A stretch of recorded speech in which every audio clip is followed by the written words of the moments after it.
another episode of the Checkers or Wreckers podcast, ladies and gentlemen. I am your host, Carter Leonard. Man, did y'all like that intro music? Yeah, I figured you would. Hey, man, new things coming along the way for this channel. But welcome to episode 19, ladies and gentlemen, of the Checkers or Wreckers podcast.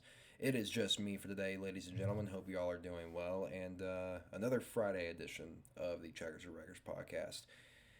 Yes, I'm all by myself once again, but hey, you got to do what you got to do. So let's just get things started, ladies and gentlemen. As well, we did not have an episode last week due to NASCAR's off weekend, and we decided to take a little break as well. So, but we still can recap Sonoma, ladies and gentlemen. Eric Almirola won the Xfinity Series race that Saturday. Of that weekend for RSS Racing. Came in the late stages of the race between him and Kyle Larson battling it out. Larson got loose in turn 11 and ended up losing the race, giving the win to Eric Almirola. So congratulations to not only to him, but RSS Racing as a whole. They have been in the Xfinity Series game for the past several years now, and now they finally have gotten their first ever Xfinity Series win. So congrats to RSS Racing and also Eric Almirola. But then the Sunday was all about Martin, and that was Martin Truex Jr. picking up his second win of the 2023 season at Sonoma. Yeah, like I said in my little post-race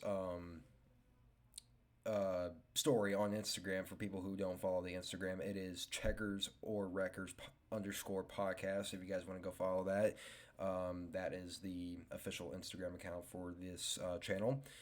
Martin Truex Jr. dominated Sonoma, and in my little post-race story, I mentioned something about him being happy to be in the Cup Series because it's been rumored for the past few years now that Martin Truex Jr. might eventually retire, or not because of performance-wise or age-wise, but mainly because of if he's having fun in the Cup Series anymore. Because, you know, it was rumored at the end of the during the 2022 season, I should say, that he would possibly retire. That obviously did not happen. He was good to stay for the 2023 season, but beyond 2024, albeit that there is not an official deal signed as of yet, it's still a mystery. But I think after his Sonoma win, that Martin Truex Jr. has proved that he is still capable of winning races. Him and James Small have really done a good job this year, and he's also the points leader as of right now. So I would say Martin Truex Jr. is definitely having fun, but we still do not know unless the official signature is signed on a new contract. We do not know if Martin Truex Jr. will be staying in 2024, but I would like to believe that he might possibly stay. So congratulations to him, and that will do it for the Sonoma / off weekend recap. Yeah, obviously there was nothing to report of or nothing to talk about this past off weekend, but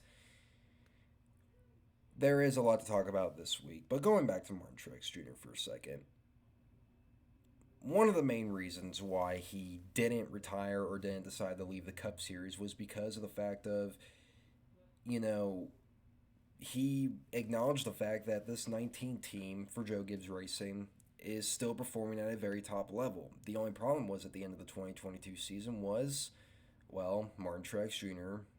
did not win a single race. But he has changed that this year. He has definitely changed that this year. I think it's a brand new Martin Truex Jr. Albeit, I don't think that he is going to race for another decade. He is getting up there in age. I definitely think that Martin Truex Jr. is starting to have a lot more fun, and I think, like I said before, that I think this whole thing warrants a return in 2024. Now let's move on to the next topic, ladies and gentlemen. We're already blowing through topics left and right. As we're already 5 minutes into the show. This is not going to be a very, very long episode, ladies and gentlemen, as there has not been a whole lot of news this week. It's been a very slow news week, not like it's going to pop up at every single second, but, you know, you got to do what you got to do. So, Obviously, it was announced this week that Josh Berry will be piloting the number 4 car for the 2024 season, replacing Kevin Harvick. Now, if you guys did not see, I did post a video on who would join Josh Berry into the 10 car for next year for SHR, because the 10 car still remains a mystery. But I didn't really deep dive into the whole what this means for Josh Berry. Obviously, Josh Berry has not been one of those drivers that has grown up in a rich family or had a lot of money.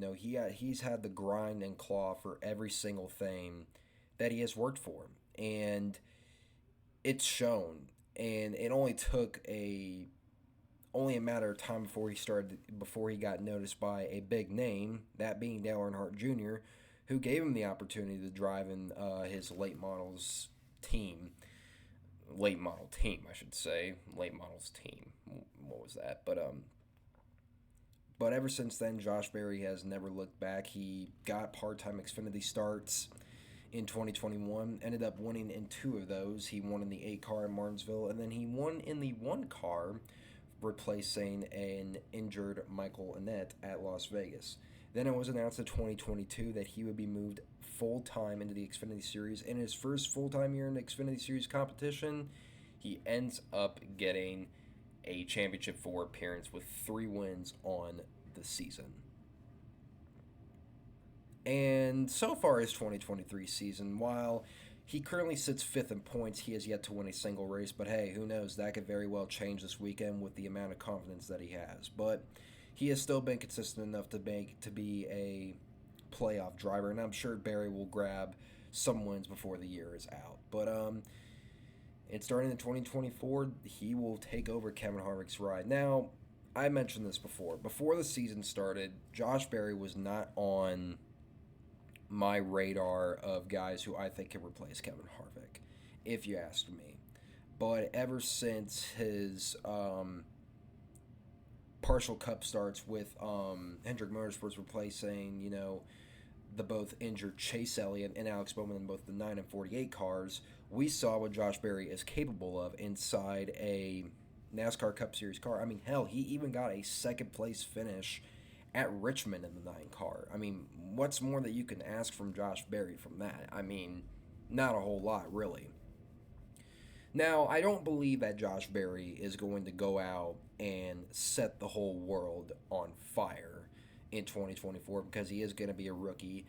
But I definitely believe that he is a driver that I think SHR is going to love to have. I definitely think that Berry could have a really solid Cup Series career. And hell, even Dale Jr.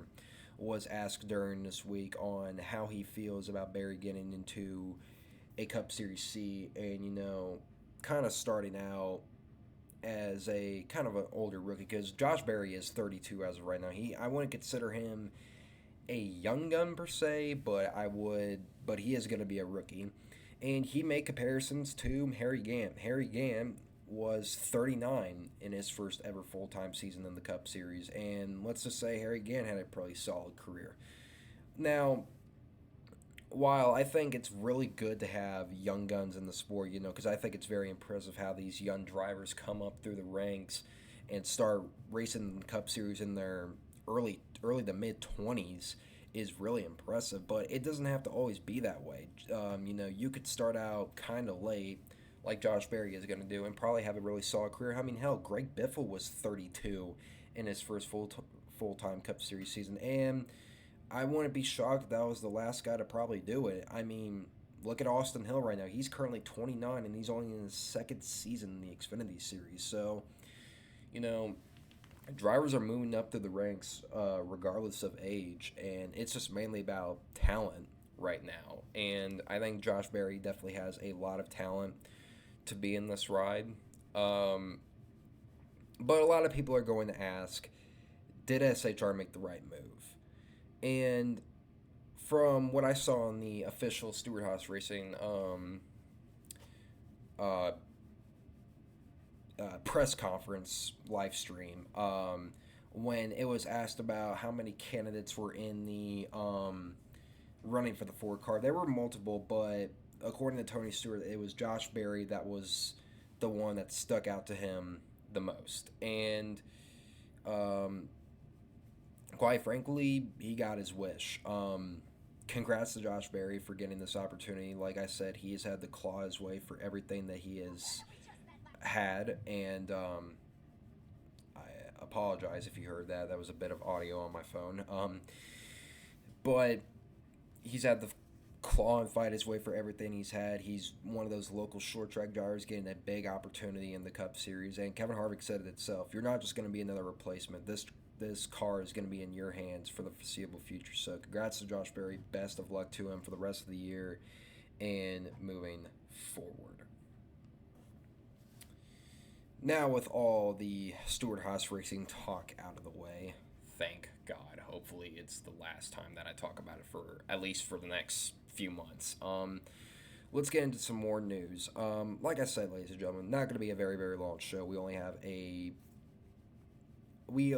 have about 7 topics to really talk about today, and only 5 of them are really really major, and I've already gotten through 2 of them. But now let's get into the third topic. It is Joe Gibbs Racing sells a minority stake to Harris and Blitzer Sports and Entertainment. What does that mean exactly? Well, it means what it says. Joe Gibbs Racing is selling a minority stake to a different company. Now, Harris and Blitzer Sports and Entertainment are a very interesting group because Josh Harris, who is the main runner of that company, just recently bought the NFL football team, the Washington Commanders.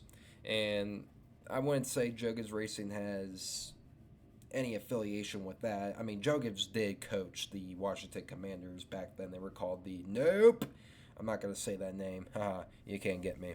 But all seriousness, though, so it doesn't mean that the name is going to change.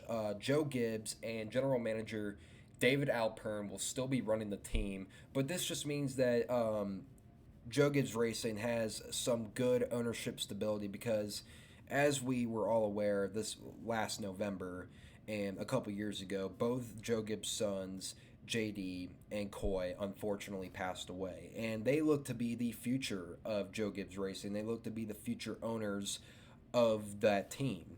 But with both of them gone, Joe Gibbs Racing needed some big stability. There were some questions on whether or not, what this team's future is going to be like. But now they have a solid ground future, as not only will Gibbs and David Alpern still continue running the team, but Harris and Blitzer are also going to help Joe Gibbs Racing with both team management and also marketing. So they're going to have a better marketing team on their hands. I think this is a big deal for Joe Gibbs Racing. And Joe Gibbs even gets a partial minority ownership in both the Philadelphia 76ers and I believe who else? I know it's a Major League Baseball team.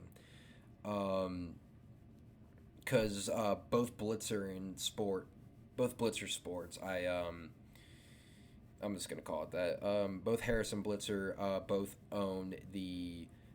partially own the 76ers and I believe the Philadelphia Flyers. I believe I am looking this up right now. Hold on, ladies and gentlemen.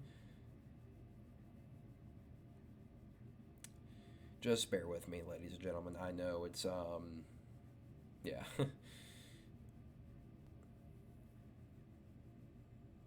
It's the Philadelphia 76ers and the New Jersey Devils. It's not both Philadelphia teams. And also, from what I understand, according to Adam Stern, Coy Gibbs's wife started to take an ownership role into Joe Gibbs Racing as well. Not necessarily a big time ownership role, but learning the ropes of management is what I like to say. Obviously, that is Ty Gibbs's mom. So I would say Joe Gibbs Racing is still in very good hands. Don't worry, they're not going to be leaving the sport. I never thought that was going to happen. But, this just shows that, they're going to have some good stability in the future, and hopefully, it's for the better.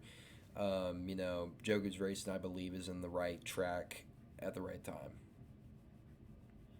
Now let's get into some fun stuff going on, ladies and gentlemen, and that is a new NASCAR video game, and it is called NASCAR Arcade Rush, and it's set to release this year. I'm not going to spend a whole lot of time on this, ladies and gentlemen, as I am going to give my quick thoughts and analysis on it. Um, I haven't seen official gameplay. I don't even think that there is an official trailer for it yet. But the game actually looks pretty fun. And now I don't want to say I'm gonna buy it per se, considering that it's gonna be charging $50 for it. So I don't know if I'm gonna be doing all that. But it definitely looks arcadey and fun, and yeah, it just like from what I'm seeing right here, and I'm looking at like official screenshots of like the game covers that like you get to choose like which generation of car. Like there's a COT on the front cover. There is a um like a Gen 3, and the game company is GameMill Entertainment. Now, GameMill Entertainment has made some pretty interesting games. They actually recently made a NHRA um, game, I believe. It's called NHRA Race for All, I believe. I played that game. It was pretty solid for what it was. There's definitely a couple modes on that game. Now I'm not gonna sit down and talk about all the modes, but yeah, technically we are getting an NASCAR video game this year, guys, but it's not the way you think. So yeah, so that's all I have to really say about the NASCAR Arcade Rush. So all right, now we're getting down to the end of the show, ladies and gentlemen. I know this is a very, very quick and rushed episode, but like I said, not a whole lot to talk about. We've already talked about majority of what's going on this week. But yeah, let's look ahead to Nashville, ladies and gentlemen. Nashville is definitely a very interesting track. It's a 1.3 concrete mile oval owned by Speedway Motorsports Incorporated. Now, I went to the first ever NASCAR Cup Series race at this track, and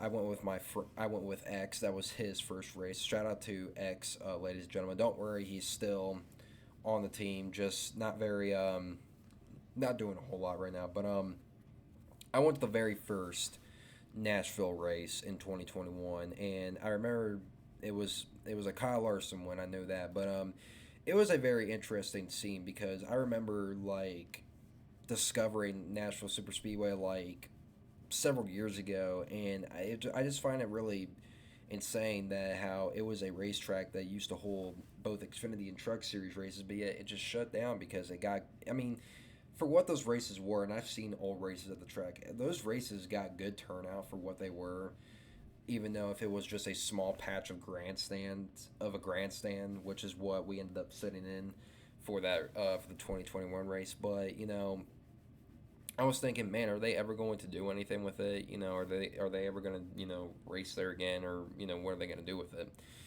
But then I remember in 2020, and I saw an Instagram post from NASCAR saying that in 2021 NASCAR will return to Nashville Super Speedway, but this time it's going to be a Cup Series race. And I actually got very excited, and that was the race that I wanted to go because originally I was supposed to go to a race in 2020, but due to the whole coronavirus pandemic, I was not able to go. But 2021 was the year that I was going to change that, and I ended up going to my first race in 4 years, ladies and gentlemen. So that was a pretty cool experience. I got to see Cup cars on that track for the first ever time, the first ever inaugural race. So yeah, that was my story time of how I went to Nashville's very first Cup race. I'll probably be going back to Nashville Super Speedway soon in the near future, but who knows? Who knows? But, ladies and gentlemen, let's move on to the Nashville weekend. Yep, we're back. We're back from the off week. All three series are running this weekend. You have the trucks tonight at 8 o'clock, which I just wrapped up watching Xfinity practice. Well, actually, Xfinity Series practice is going on right now, but practice and qualifying did go on, and Nick Sanchez was the man of the day. He ended up winning the pole. But but as I'm speaking right now, the Xfinity Series race, Xfinity Series practice, I should say, is going on as of right now.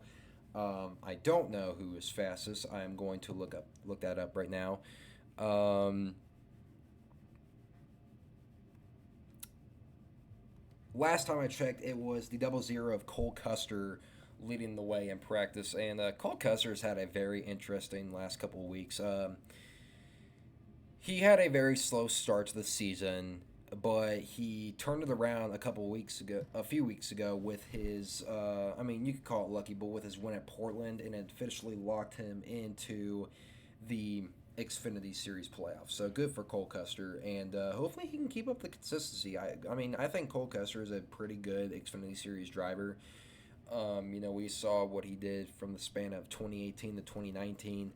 So he has the capability to run well in that series. But yeah, he was leading the way in practice the last time I checked. So yeah, let's go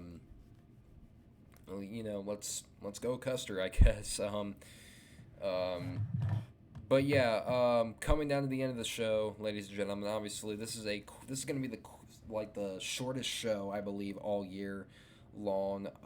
I would have a lot more people to talk to, but everybody's busy right now, so you got to grind it out the best way you can. If you want something done, you got to do it yourself. So now let's get into the final segment of the show, ladies and gentlemen, and that is the race picks segment of the show, ladies and gentlemen. This is the segment where we talk about who's going to win and why we think that they're going to win. So let's start out, ladies and gentlemen, with the Truck Series race tonight. It is the Rackley Roofing 200, ladies and gentlemen.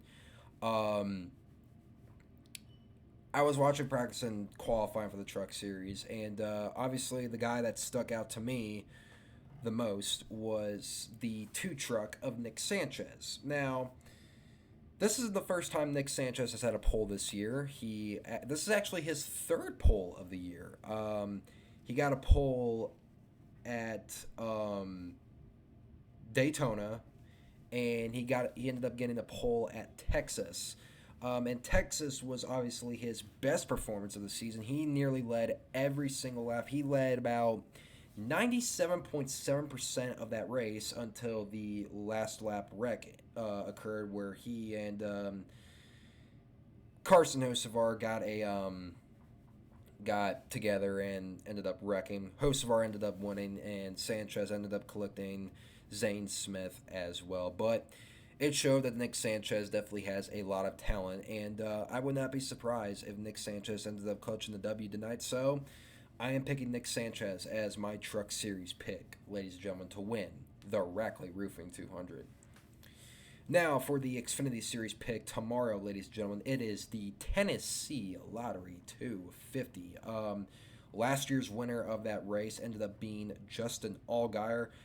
Now, I am going to pick a Junior Motorsports car to win that race. However, it is not going to be Justin Allgaier. I think this guy, and I mentioned him earlier in the show, this guy is on cloud 9 right now, ladies and gentlemen, and I think that he is going to have a good car tomorrow, and I would not be surprised if we saw him at the front contending for the win and ended up winning the race, or hell, even dominating the race in and of itself. So give me the 8 car of Josh Berry to win, ladies and gentlemen. I am putting my money on Josh Berry to win tomorrow at Nashville. So, Josh Berry, I am booking it in my pick. Now we get into the final event of the weekend, ladies and gentlemen. It's the event that we have all been waiting for. Oh yeah, by the way, I forgot to mention, ladies and gentlemen, that Noah Gragson will also be returning to the 42 this weekend. Obviously, due to his Week 15 wreck against Week 15. Gateway wreck, where he ended up suffering concussion-like symptoms. He had to sit out for the Sonoma race, and he ended up being sidelined for that week in the off week, and Grant Enfinger filled in for him. Noah Gragson will be returning this weekend to Nashville, so glad to see Noah Gragson back, and we wish him a very speedy recovery. So glad to see that he is okay. But back to Cup picks for a second, ladies and gentlemen. Sorry, I forgot a topic to talk about. This weekend's Cup race, it is the Ally Bank 400 at Nashville, ladies and gentlemen. It's the third ever Cup Series race at Nashville. The first two Nashville Cup Series races have been won by a Hendrick Motorsports driver. Kyle Larson winning the inaugural one, and Chase Elliott beating the rain and winning at Nashville last year. Now, we have to ask ourselves, does the Hendrick train continue, or does someone else from another team step up to the plate and say, your streak will end right here, right now? Nah, I'm still jumping on the Hendrick Motorsports train. But as for the driver who I think will win at Nashville is a hard one to determine. Now, Chase Elliott, going back to him for a second, he basically has to win in order to get into the playoffs at this point due to him missing a bunch of races. Alex Bowman, I think, could still make his way in on consistency. But as for Kyle Larson and William Byron, they obviously have nothing to worry about as they have already won themselves some races and they're currently locked in. Now, I'm picking a Hendrick Motorsports driver, and I think third different Hendrick Motorsports driver, but this time this driver has the momentum right now and is currently, I think, probably one of the top two drivers in the Cup Series as of right now. So my Nashville pick is none other than William Byron. I think William Byron will pick up his fourth win of the year. So far, Byron this year has 3 wins, 7 top 5s, 9 top 10s, and with a series-leading 7 stage wins. William Byron, as of right now, is having the season of his career, best season of his career so far. I mean, he is on, I wouldn't say cloud 9 as of right now. Obviously, if I were to said that again, that would have been redundant. But in all seriousness, though, I think William Byron is showing that, he has gone from potentially looking like a bust in 2018 to being a championship contender in just a matter of 5 seasons, and 6 seasons, I should say. But William Byron is my pick to win at Nashville this weekend, ladies and gentlemen. And that'll do it for this week's episode of the Checkers Records podcast. I wouldn't even call this a podcast this week. I would mainly call this a preview show. I should probably just say that, the preview show. But yeah, guys, that'll do it for this week's episode. I know this wasn't a very long episode, but we will definitely have people on next week. Everybody was just busy, and I had to go do it myself. So thank you guys so much for watching. This is the Checkers Records podcast, and I will see you guys next time. Bye-bye.